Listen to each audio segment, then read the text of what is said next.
Yo, what's going on guys? HyperX here, and today we're going to be checking out a game called Showdown, and more importantly, seeing what the game has to offer now in 2021.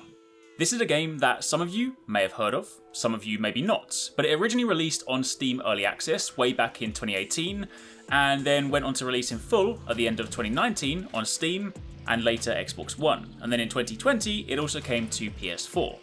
Over the course of its lifespan, the team have worked to improve the game, add more features, and just in general expand on the core gameplay experience, which as a result has seen a recent rise in the player base. So for those of you that perhaps haven't jumped into it and are keen to know both what the game is about and also what reasons you might have to jump in now, then we're going to take a look. I do also want to take a moment to very kindly thank Crytek for sponsoring this video. Now, first things first, just as a quick intro, if you are one of the people that perhaps hasn't heard of or checked out this game before, then quite simply, Showdown is an FPS, and it's PvPvE, combining basically the experiences of an open world survival combat game with the more familiar match-based format. The basic flow of the game is that you load into the map, either solo or with your team. You then search for various clues as a means to reveal the enemy boss location.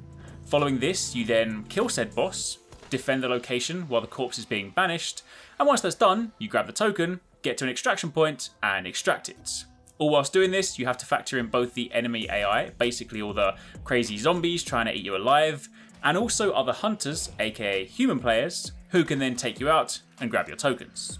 That's the basic loop. There is of course other stuff to do. There are challenges and trials to complete, perks to unlock, loot to gather, and various ways to spec out your character. But that is the flow of the game. So if you like survival games, or you like the last man standing style game modes, a blend of PvP and PvE with a healthy dose of Division 1 Dark Zone antics with zombies thrown in, then there might just be something for you.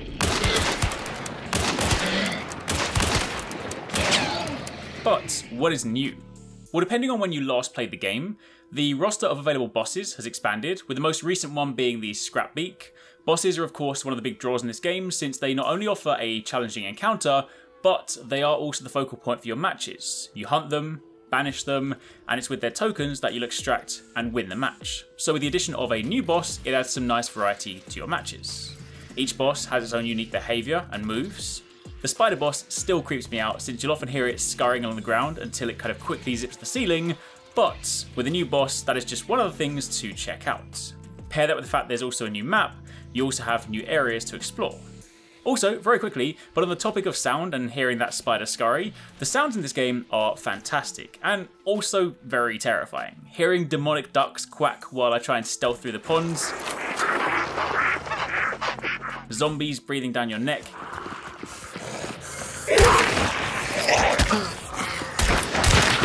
hearing twigs snap and cans rattle as you attempt to sneak around compounds,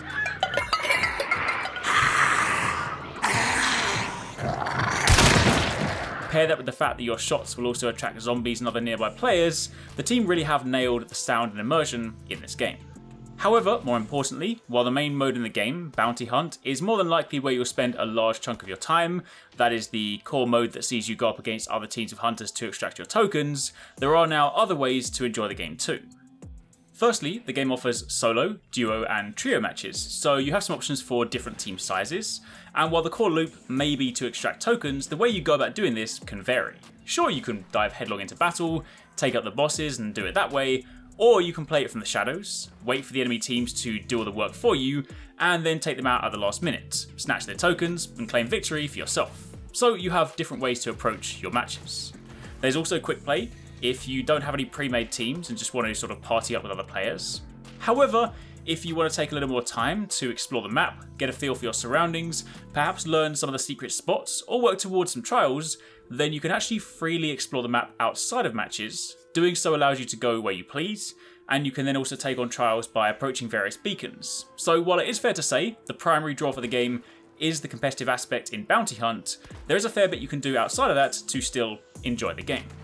Of course, as you play and level up your character, you can unlock new gear, new traits, and new equipment which will further give you the edge in battle. But even when someone has other items, since most engagements are one headshot kills, encounters are still pretty well balanced. So, with a new boss to fight, new maps to explore, a variety of ways to play the game both solo and with friends, and even ways to experience the world outside of the core gameplay loop, there's definitely some stuff worth checking out if you haven't dived in recently.